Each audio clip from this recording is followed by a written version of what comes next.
And the catastrophic parent is always going to take the path of, oh my gosh, this is horrible, this is catastrophic. And what we want is to give parents enough information so that they can begin to internalize this idea that kids develop in all sorts of ways and that a lot is normal and that we don't have to catastrophize. Welcome to Season 6 of Flusterclux with Lynn Lyons, where we talk about a family's anxiety and all the big feelings, too. We tackle the serious stuff without being too serious, and I'm your co-host, Robin. I'm Lynn's sister-in-law, and I'm here to ask your questions. And I'm Lynn Lyons. I'm an anxiety expert, speaker, mom, and author, and I've been a therapist for over 30 years. Parenting can be a Flusterclux, and I'm here to help you find your way. I'll give you concrete steps to take and the words to say.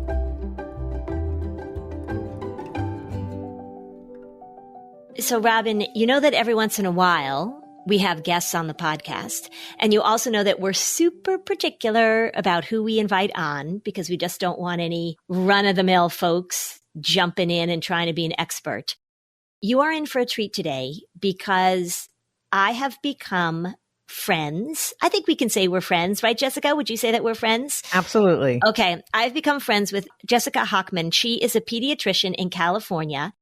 I routinely reference podcast episodes that Jessica puts out. Her podcast is called Ask Dr. Jessica.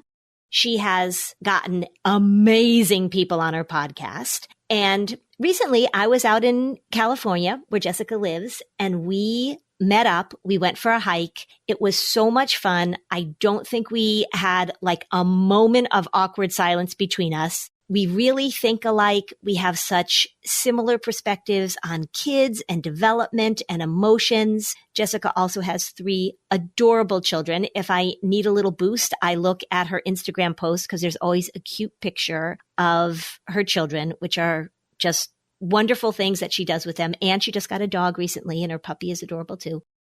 Jessica, we wanted you on the podcast. I really wanted you on the podcast because you are dealing with mental health issues on a regular basis from a different perspective. As a pediatrician. I just thought it would be a great opportunity for us to talk about what you're dealing with, how the system is working, how it's not working, what are the challenges that you're having, and maybe help us, with all the parents that listen to the podcast, help us get some good, solid information about what's okay, because that's really probably what you spend a lot of time doing with parents. Absolutely. Jessica, it's so great to meet you. And why don't you start by telling us a little bit more about your podcast? Absolutely. So first, I want to thank you so much for what a generous, kind, warm introduction. Thank you so much, especially coming from somebody that I respect so much. So thank you, Lynn. And so nice to meet you, Robin. Great to meet you.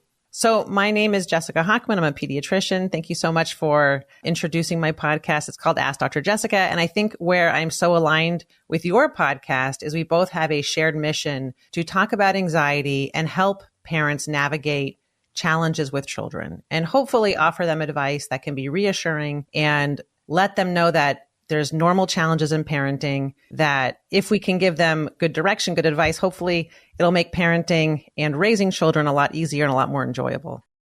That's really the crux of my podcast, is to give parents quality information that hopefully lets them feel reassured and move forward with life. Yeah. And you talk about so many great things. Like you've had guests on talking about kids' relationships with food and sleep and poop. Gosh, I mean, you probably have a gazillion, right? Acne and potty training and all that stuff. You had Lenore Skenazy. Yeah, it hasn't been released yet, but it'll come on soon. She's amazing. Yeah. Lenore Skenazy, who is free range parenting. Yeah. Just so many great topics. Jessica, one of the things I think is interesting just from your perspective of anxiety is that I recall being a parent of those early newborn days where you then go meet with your pediatrician and you check in. And I would say that most listeners would agree with this, that the relationship you establish with your pediatrician, especially as a first-time parent, is somewhat of an unprecedented medical relationship because you go in with a vulnerability of seeking the pediatrician to tap you on the head and go, "You're doing a good job." It's a very raw time. And I remember wanting my pediatrician to just validate that I wasn't killing my child in a way that just never go to a doctor's appointment with such a heavy load. And so you see people kind of at their most raw. That's how your patient relationships start. When you get a parent who's really coming in and chill, you're like, well, that was refreshing. Honestly, one of the things that I love about my job is because parents come to me and I can talk to them and they're as you mentioned, they are looking for reassurance and validation. And I love that I can be that role because truthfully, what I see with kids is all the concerns that parents typically have. Will my child gain weight? Are they going to learn to sleep? Will they love me? All of these things honestly do work themselves out. So it's such a special role that I get to be very reassuring and very confident that things are going to work out. I feel very lucky because I really get a chance to bond with so many wonderful families. And I've been doing this long enough that a lot of the families, like when I start my day today, it's Monday. Most of the families on my schedule, I already checked. I've known them for years and years. And those first couple of years are very bonding years. So it's almost like most of the time I walk into a room, I'm seeing old friends. And so it's a really wonderful, I really don't take my job for granted. I'm very appreciative of the role that I get to play in families' lives.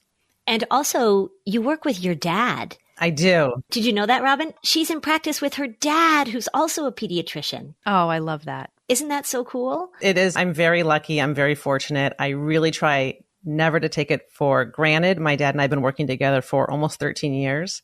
I learn a lot from him. I'm very lucky because I don't want to say he's old school, but he has a big perspective. He knows things are going to work out. He doesn't rush to do tests. He doesn't rush to advise interventions with families because he has such a good perspective. My husband always said, I really like that our pediatrician's a little long in the tooth. Yeah. Like his line is frequently to families, he'll say, I've been practicing for 42 years and every kid I've ever had has always gained weight. Oh, see, that's the kind of stuff that you just have this perspective. I have been doing this for 34 years and I will say my cynicism is earned, which is not as nice as what your dad says, but I feel like I just have a big picture. What is it like for you to work with a brand new, wet behind the ears pediatrician? Do you see them as more? They're not as confident. So I would say, for example, if a child has a cough, my dad is much more confident when he listens to the lungs and he says, you know what, they don't need a chest x-ray. Let's give it 2-3 days. Call me if there's, he'll tell parents what to look for, when to call him. He's a lot more relaxed and a lot more reassuring. And I think that goes a long way with families, where newer pediatricians I find are a lot quicker to intervene, test, get that chest x-ray, get that blood work, which yes, sometimes that's valid and warranted, of course. But I think I learn a lot from my dad's approach to be, once you have the confidence and the skills to know when to worry, what to look for, I think it's helpful on both fronts for the pediatrician and for the families. I think it would be really hard to have an anxious pediatrician. And I'm sure that there are some out there. It would be sort of like having an anxious midwife. Yes. No, I think there are a lot of anxious pediatricians. There's a lot of anxious people. That's true. The odds are. I remember I had this pediatrician that I loved. Pediatrician was a boy and I was a girl. And he had sons and I had sons. He was about my age, actually. I went to go see him. I found him to be just sort of so calm, just his demeanor. And my insurance changed. And they said, you're no longer covered for pediatrician A. You have to go to pediatrician B. I went to go see pediatrician B. Within 2 minutes, I knew I would never go back. And I paid out of pocket to see pediatrician A because pediatrician B was so uptight. Yeah, we exist. Yes. And I find too, there's a lot of maybe not so anxious, but there's a lot of serious pediatricians. And I think for families, being a little more lighthearted, adding some laughter, joking every once in a while, that actually breaks the seriousness of the visits and parents actually appreciate it.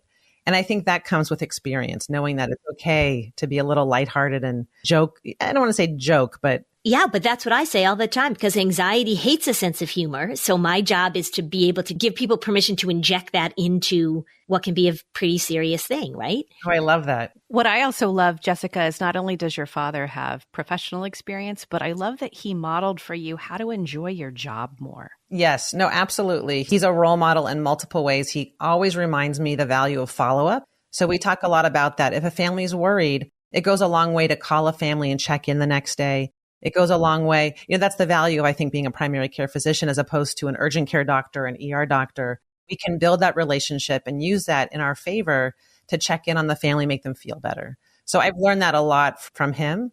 And he's also really good at not taking work home with him. So I learn a lot from him on multiple fronts. Well, and you know what? You showed me we were going to do something. Oh, maybe it was just scheduling this podcast. And you told me when we were out hiking in California, you said like Thursdays are the day where you don't do work. This is true. Yeah, Robin, she has a day where she doesn't do work. Does not compute. It's my kid day. It's the day I drive the kids to school. I take them to after school activities. I get life, quote unquote, life activities done. Yeah. And I think we went hiking on that day because you weren't working. Yes. A lot of people notice that I do a lot more Instagram posts on a Thursday because that's usually when I'm out and about. When we come back, let's get into it. Okay. Robin and I travel a lot. And part of traveling is that you learn that you have to compromise, right? So maybe you're not going to get the best seat on the plane. Well, you know where you shouldn't compromise? You shouldn't compromise with your health care. When it comes to your health, there's no compromising, everybody. Don't go back to that one doctor who didn't really pay attention to you, who rushed you through your appointments. Check out ZocDoc. This is the place where you can find and book doctors who will make you feel comfortable, listen to you, and prioritize your health. And you can search by location, availability, insurance, so literally no compromises here. ZocDoc is a free app and website where you can search and compare highly rated in-network doctors near you and instantly book appointments with them online.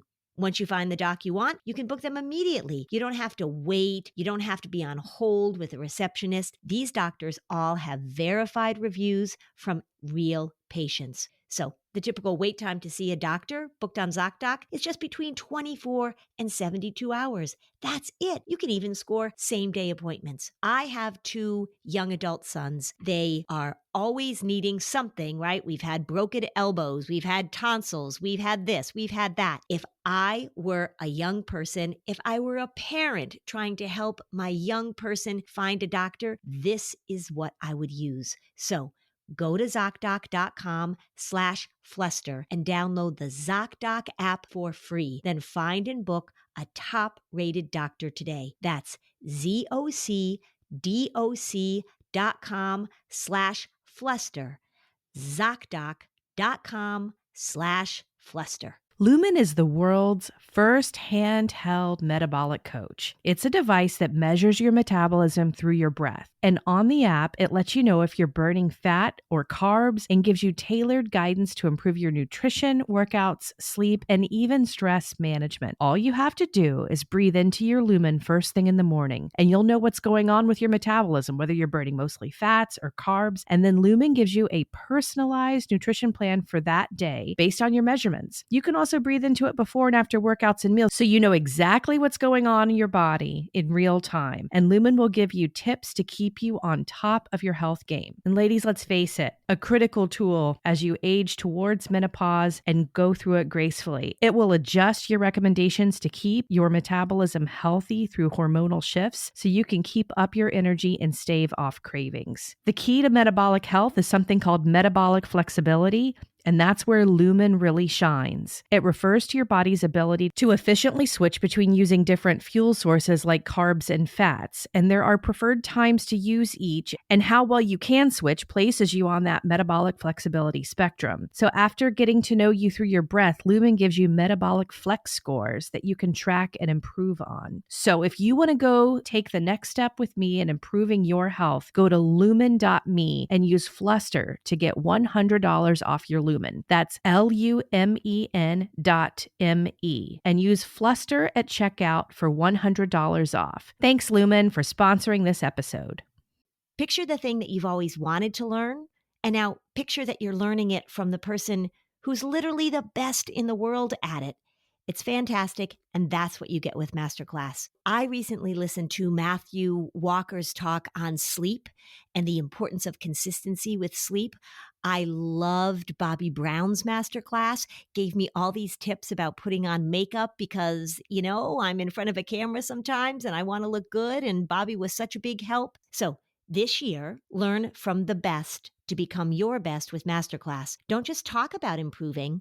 Masterclass actually helps you do it. Like I actually put on makeup the way that Bobby Brown taught me how to put on makeup. This year, learn from the best to become your best with Masterclass. Don't just talk about improving. Masterclass actually helps you do it. Masterclass offers over 180 instructors. So whether you want to master negotiation with Chris Voss, think like a boss with Martha Stewart, or maybe you want to learn how to just make your makeup look better with Bobby Brown, or sleep better with Matthew Walker, with Masterclass, you get unlimited access to intimate one-on-one classes with the world's best. I loved it. There are over 200 classes to pick from. New classes are added every single month, like a class that talks about your gut health. So many interesting things to learn. So every new membership comes with a 30-day money-back guarantee, so there's absolutely no risk. Right now, our listeners will get an additional 15% off an annual membership at masterclass.com/Fluster. Get 15% off right now at masterclass.com/Fluster. Masterclass.com/Fluster.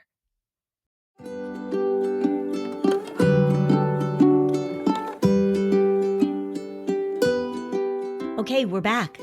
So what do you see right now as we're talking about mental health? You pediatricians are on the front lines of this. You hear all the time, if you're worried about your kid, take them to the pediatrician.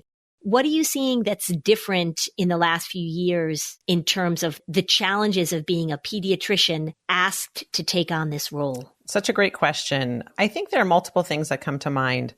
The first is, to be honest, when families have concerns about mental health that are worrisome, and I want to send them to see a professional, if I want to send them to see a child psychiatrist in particular, it can be very challenging because honestly, there aren't that many child psychiatrists. Yes, in the country. I mean, there is a shortage. There is a shortage. Yeah. You guys have a ton more in California than we have in New Hampshire, but nationwide, there's a shortage. Interesting that you brought up psychiatry as a referral, because would that really be your first line versus therapy, if possible? No, that's a great point. It actually isn't. My first line really is to see a therapist. But I find that a lot of families come to me sometimes because they want to talk about a medication. And we know therapists don't prescribe medication, psychiatrists do. So if they do want to see a child psychiatrist, not only is it hard to find a psychiatrist in general, it's hard to find a child psychiatrist. And then it's really hard to find a child psychiatrist that takes insurance. And seeing child psychiatrists that don't take insurance can be very, very costly for families. And honestly, most of the time cost prohibitive. And oftentimes it's hard to find a child psychiatrist that meets all of those criteria and also says, I don't think your child needs medication. This is true. This is unfortunately true in my view. Lynn speaks often of the trends of specific diagnoses, especially even within anxiety. There are so many sub-diagnoses. Do you find that there is also a bit of a trend with parents coming in questioning whether or not their children might need a certain type of medication and a specific one? Do you feel that that comes in waves, or do you feel like it's a mixed bag all the time? There are definitely many instances I can think of when parents come in wanting a particular medication. I think that happens because a lot of times parents themselves are on medications. And I think what I interpret it as, they want to protect their children from feeling bad feelings. Maybe they felt them themselves. And maybe the parent realizes as an adult, for example, an anti-anxiety medication was beneficial to them. They feel better on the medication. Maybe they wish they had started it sooner. And they want to protect their kids from feeling those feelings as well. So they'll come in saying, for example, I have had success on Prozac. I think it would be helpful if my child was on this medication. Or another common example is a parent will say they were diagnosed with ADHD as an adult, and they see those same characteristics in their own child, and they wonder if their child would benefit from that same medication. So I would say that's probably the most common reason why parents ask about medications from a young age. What have you noticed about, when I say technology, I'm not meaning like social media stuff, because we certainly know all the issues with that. But have you noticed, particularly like with new parents, that they're relying on technology in a way? Like, my question is very leading. Have you noticed they're relying on technology in a way that's really kind of nuts? That's my question. all of the technology that parents are using to keep track of nursing, or everything is monitored in a way that I bet that is just not natural. So for example, yes, those feeding logs are very common. Just to piggyback on your point about the feeding logs, very common. It starts in the nursery. Babies are born, and we'll try to tell parents to keep a log of how many times their babies have peed and pooped and how much they're feeding. And yes, that's helpful information in the beginning. It gives parents confidence when they see that their child has gained weight.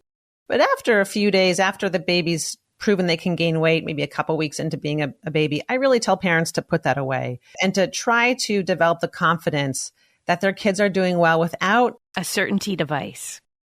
Without feeling like they have to record everything, because honestly, it detracts from enjoying being a parent. It detracts from that experience of enjoying your new baby, right? If you can't just like feed them and look into their eyes and hug them and hold them and enjoy the moment, and you're just focused on how many milliliters they had and what was that wet diaper like. Right. And how many minutes I have to set my timer to make sure that they were on the breast for this long and then they were on the breast for this long.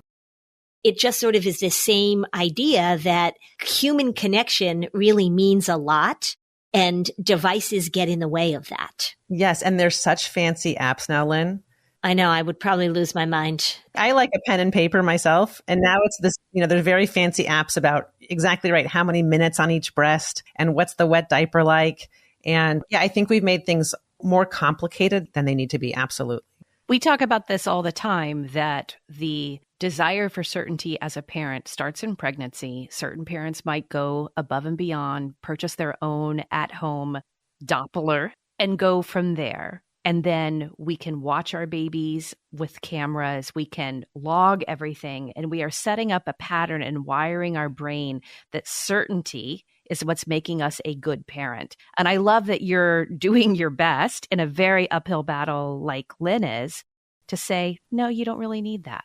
Parents will ask me for advice on what things they should buy for their kids. And often it's in the realm of trying to be extra safe. So there's breathing monitors. There's an alarm that sounds if the baby doesn't breathe just right, which by the way has never been proven to save any lives. There's a mask that's now sold if your child has trouble.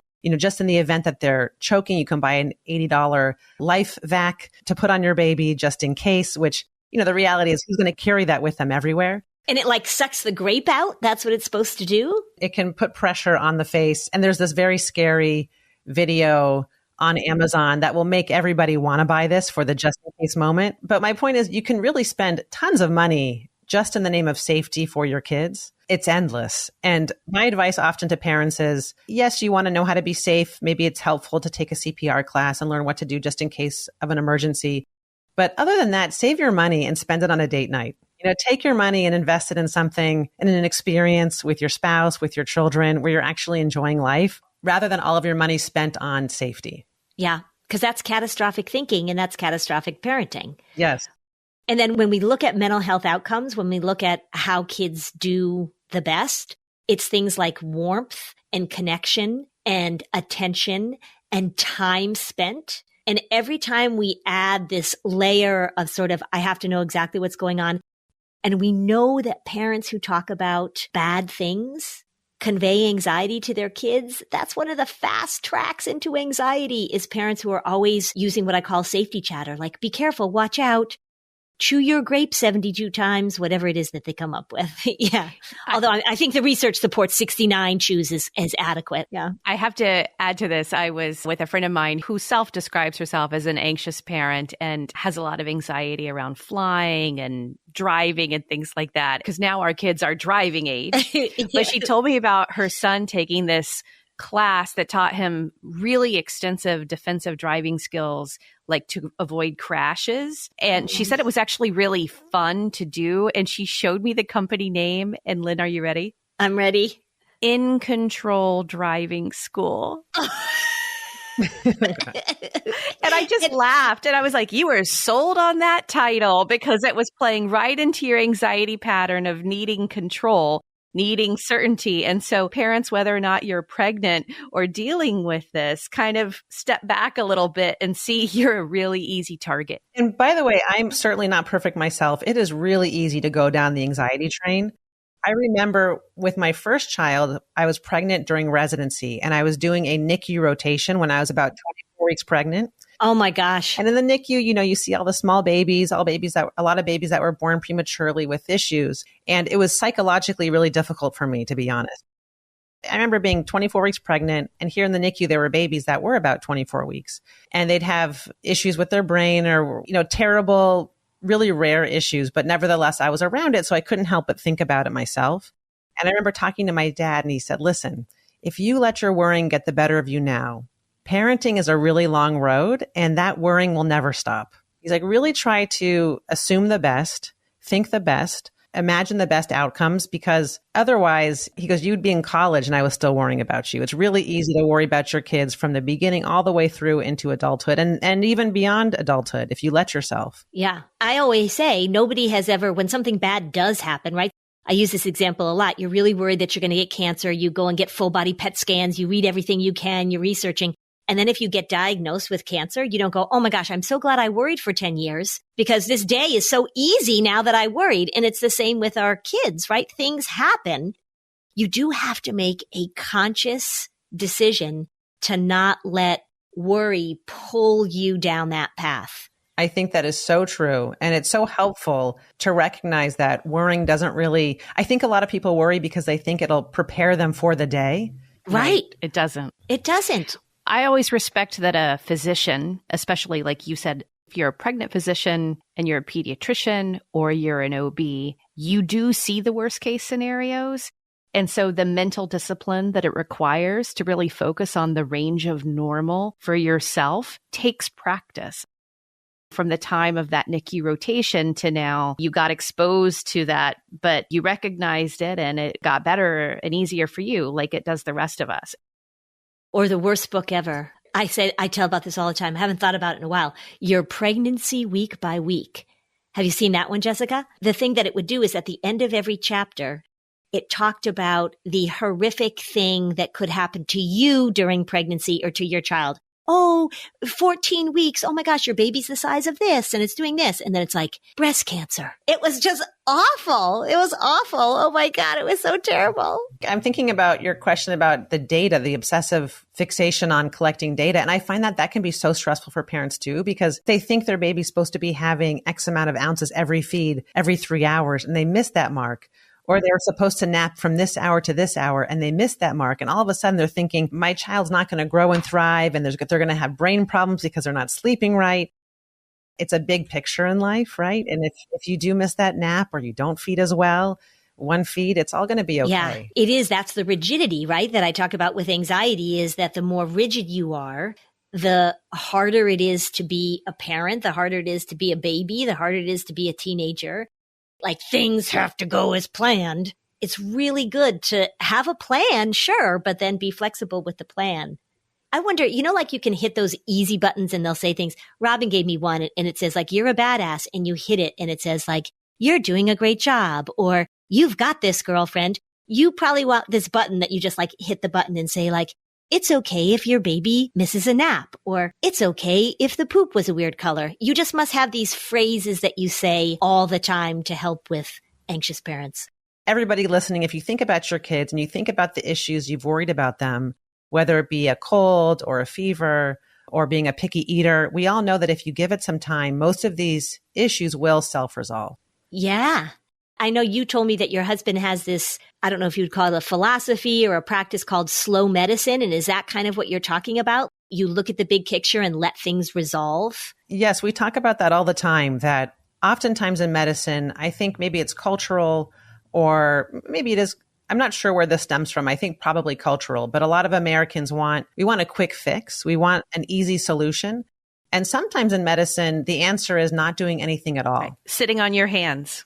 Yeah, sitting on your hands, letting parents know confidently and calmly that things are going to be okay, that they don't need an antibiotic, they don't need an intervention, they don't need a CT scan. And I think ultimately, in many instances, that is a more beneficial approach. Jessica, is your husband a physician too? He's a doctor for adults, and currently he's actually working with the homeless population.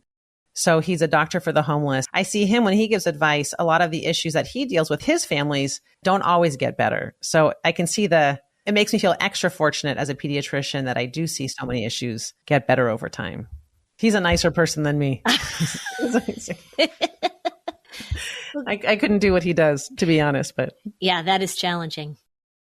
Let's go back to what you first said about the parents coming in, seeking a medication, a referral, because they're coming to you concerned about their child's mental health. And Lynn has mentioned many times that the system of mental health in the United States could use a lot of improvement. You also have a very interesting view of its problems. What would you like to say from your perspective as a pediatrician that you see happen that you wish didn't, and what you'd like to see happen? I think the tricky thing for me is one, access. So I find a lot of parents have trouble finding therapists. If they want to find a therapist, it's tricky for them to find someone that they're a match with, that they have confidence in, that they click with, so to speak. And so what I'm finding as a difference from my perspective as a pediatrician is I have been treating myself a lot more mental illness than I used to when I first started practicing. So that's been tricky because I'm not a therapist. I can give advice and I think I can help parents to an extent, but I think access is a problem. We'll be right back.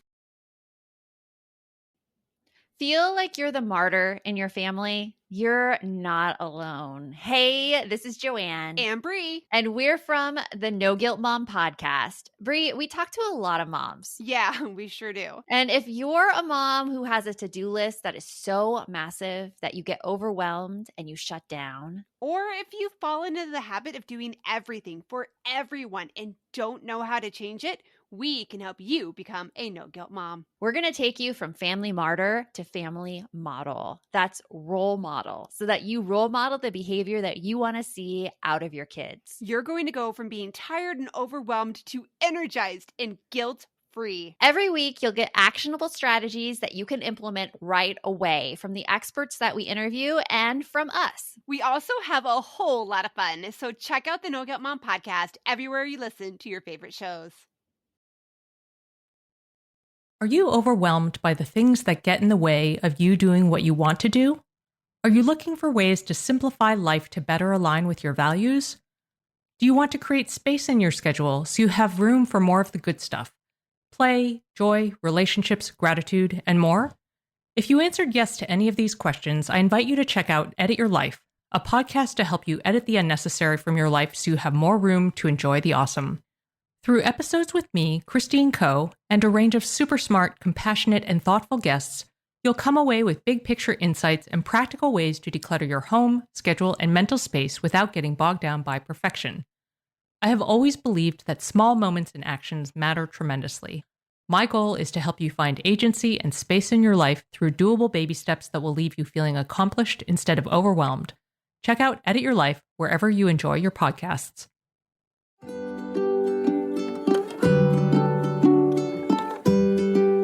Okay, so now back to the show. And what about, do you see a lot of the self-diagnosing stuff going on? Do you see parents and teenagers and stuff coming in and they've already decided that their kid has this, or the teenager has already decided that they have this? Lynn, I can't say absolutely enough times. I mean, absolutely. All the time. I mean, I think that's part of the problem is that, yes, of course, there are a lot of kids with serious issues where they need help and attention. But a lot of times families come to me and they're worried that their kids have issues that, to be honest, I find are just normal kid stuff that doesn't necessarily need the help of a professional. And so often I try to give parents the message that they can do this. They can get through this situation with their kids without a professional. I want parents to feel the confidence that they can do it on their own, that they can trust their own intuition. Why don't you give some examples of that? Okay. Oh gosh. So I have a lot of kids that have, I call them funny behaviors, funny kid behaviors.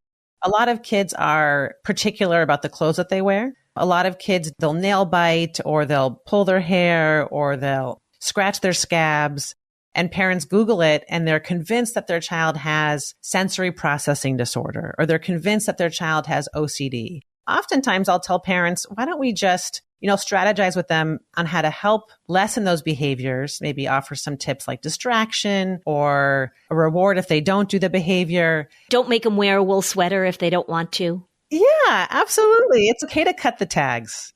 It's okay. It's some of these things I try not to make a big deal out of, not to over pathologize. And I think it's too easy to over pathologize. And I find the better strategy is just to ignore and many of the times. Like I think about, not to throw my sister as an example here, but she was a funny kid. You know, she had a lot of particular funny behaviors and odysseys that I think nowadays she would be labeled as something. And now to my parents' credit, they were really good at ignoring the behavior, moving on, telling her she was okay. A lot of ignoring the behavior, I would say. And now she's a functional adult with kids and a job. Yeah, right. She had to wear 10 purses a day. She wore the same outfit every day, 10 days in a row. And she's all right now. Yeah, she's all right. Thank God that there wasn't Google then, but she's okay. And I think also that the environment that we live in with parenting right now is so unbelievably judgmental. Well, there's two things going on. It's fear-based, right? There's something wrong with my kid, and it's very judgmental. I'm going to miss something and people are going to think I'm a bad parent.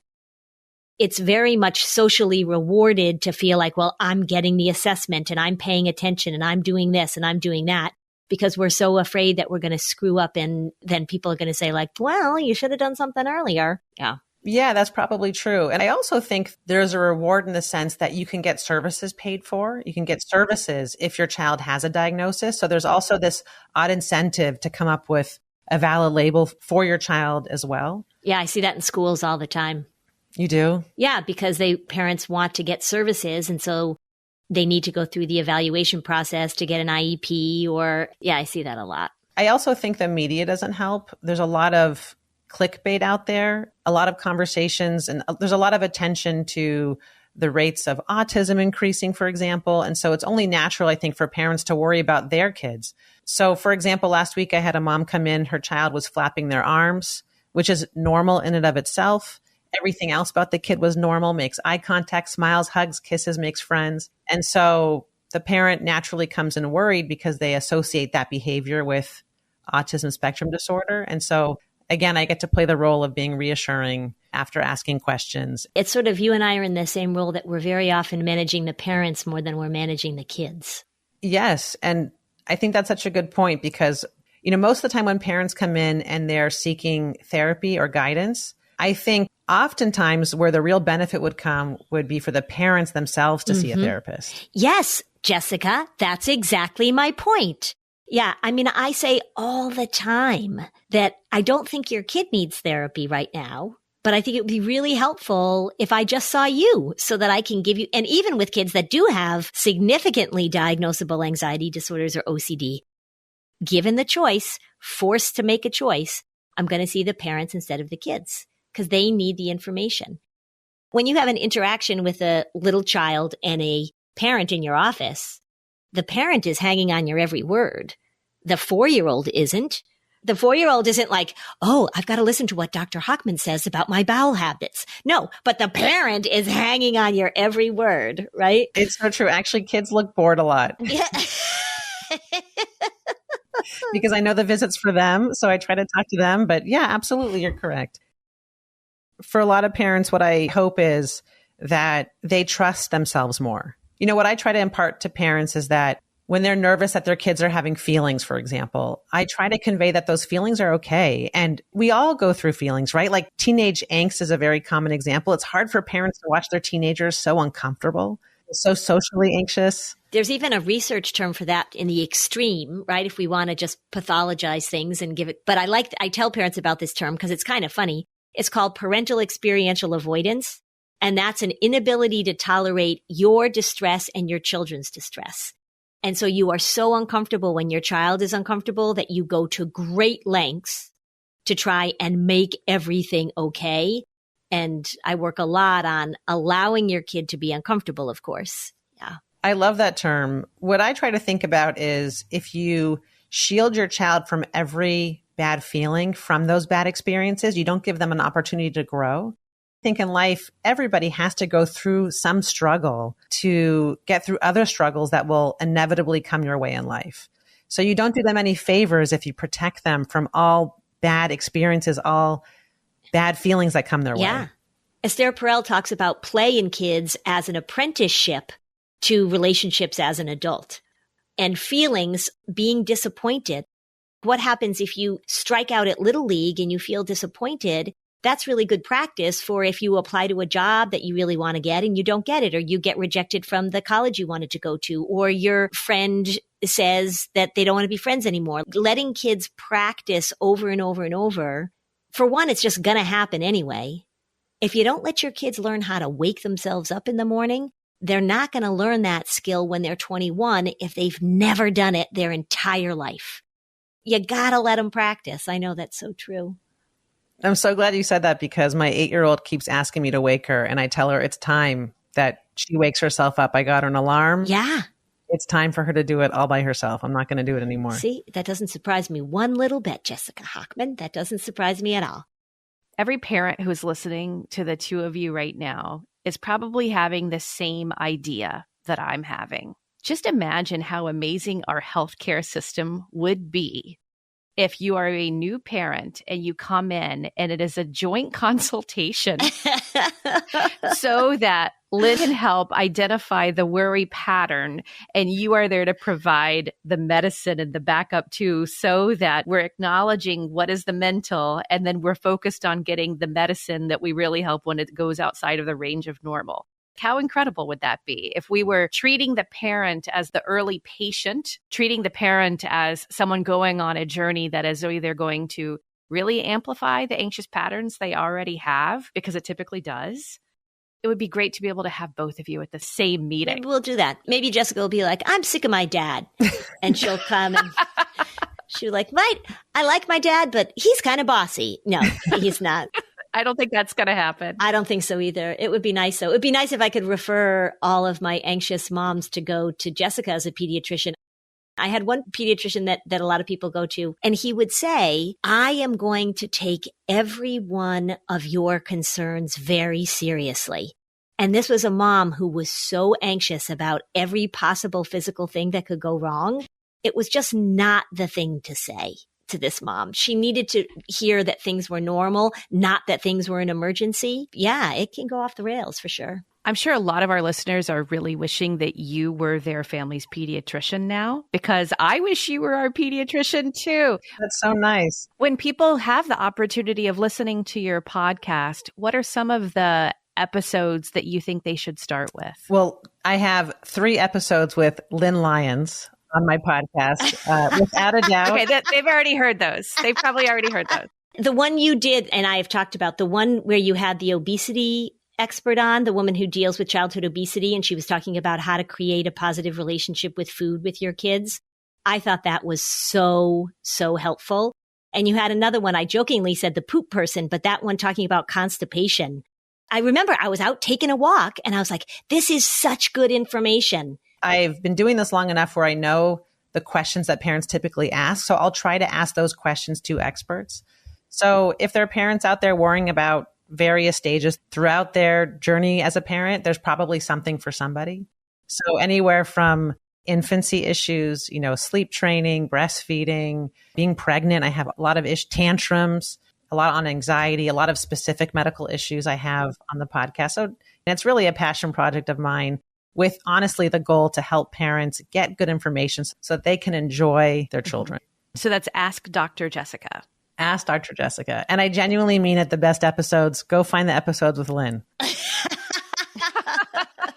And I just want to say it was so fun to meet Lynn in person. You're so funny and you're so lovely and you're so easy to talk to. I just want your listeners to know that as wonderful as you are on your podcast, you are that and more in person. So thank you so much. It's really been a gift to know you, and thank you for calling me a friend. Yeah, I feel the same way, Jessica. I feel the same way. And look I was done making new friends. I thought I'm done, right? I'm 58 years old. I'm like, I don't need any new friends. And look, I made a new friend. Why? What about make new friends but keep the old? Well, I mean, yes, that's what my kids learned in nursery school. I guess that is good advice. Okay, that's better. See, you're a kind pediatrician. Yeah, those are words of wisdom from Dr. Jessica Hochman, pediatrician extraordinaire. Thank you so much for being with us. Thank you so much. I am so looking forward to having Jessica back so that we can talk more about this conversation. And she's just lovely. See, I made a new friend. Good for you, Lynn. I'm so proud of myself. I'm proud of you too. Thanks, Robin. Thanks for listening. And if you found this podcast helpful, please give us a 5-star review on Apple Podcasts. It helps other people find this information. And if you'd like to dig deeper on any of these topics, we have specialized playlists on our Spotify profile, and the link is in the show notes. Topics like teens, depression, and OCD. Bye, Lynn. Bye, Robin. Hey there, I'm Debbie Reber, the founder of Tilt Parenting and the author of the book Differently Wired. The mission of Tilt is to change the way neurodivergence, whether that's having a learning disability, having ADHD, being gifted, autistic, or some combination of all of the above, is perceived and experienced so differently wired kids and the parents like us raising them can truly thrive. On the Tilt Parenting podcast, I get to talk with authors, therapists, educators, and parenting experts who are committed to this mission.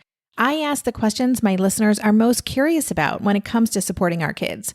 And in turn, my guests share strategies for challenges, out-of-the-box ideas for navigating school, best practices for therapies, tips for advocating, and so many thoughtful insights on what it really takes to help our kids grow up feeling seen and respected so they can create awesome lives for themselves.